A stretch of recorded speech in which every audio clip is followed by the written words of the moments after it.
नमस्कार फ्रेंड्स, आपण मानकु महेश्वर सेठी YouTube channel रे स्वागत जनाउछि।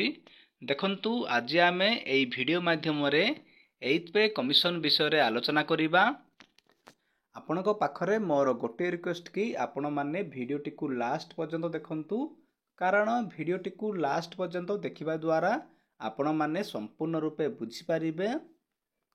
जदि आपण आम चैनल को फर्स्ट टाइम पाई देखुछंती ताहाले वीडियो को गोटे लाइक करंतु, चैनल को सब्सक्राइब करी पाखरे थिबा बेल आइकन को प्रेस करी ऑल नोटिफिकेशन बटन को ऑन करंतु। सब्सक्राइब करिबा द्वारा आपण माने सबुदिन नोटिफिकेशन पाई परिबे। आसंतु वर्तमान वीडियो टे को स्टार्ट करिबा। देखंतु एठी कोन लेखा जायछि, 8th पे कमिशन कर्मचारी और पेंशन भोगी को मिलिबो अधिक टंका। देखंतु एठी कोन लेखा जायछि, वर्तमान समस्त सरकारी कर्मचारी केवल जानिबाकू चाहुछंती जे अष्टम वेतन आयोग केबे कार्यकारी हेबो। तेबे प्रति 10 वर्षरे केंद्र सरकार कर्मचारी वेतन संशोधन करती। एभली परिस्थिति रे जेतेबेले निर्वाचन आसुची समस्त केंद्रीय कर्मचारी सेमानक वेतन रे आराम पाई अपेक्षा करिसंती। देखंतु एठी कोन लेखा जायछि, आपण माने गूगल रे सर्च करी मध्ये देखि परिबे। देखंतु एठी लेखा जायछि, the 8th pay commission is expected to be implemented from 1 January 2026। देखंतु 8th पे कमिशन जनवरी 2026 रे 1 जनवरी 2026 रे लागू होबो बोली कहा जायछि।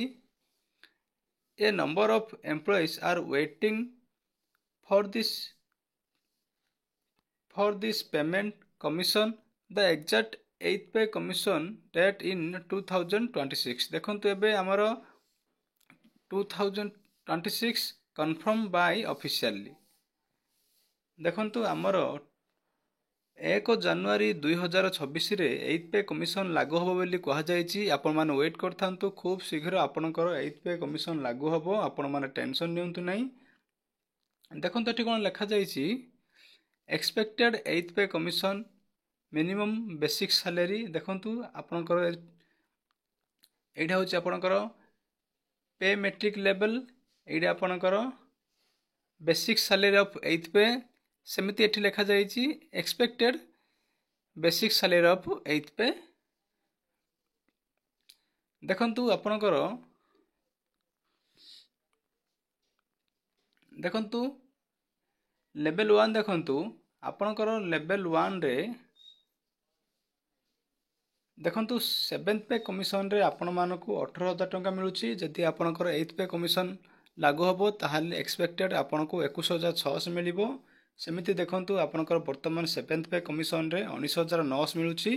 जदि 8th पे कमिशन लागू होबो ताहाले 23,880 टंका मिलिबो।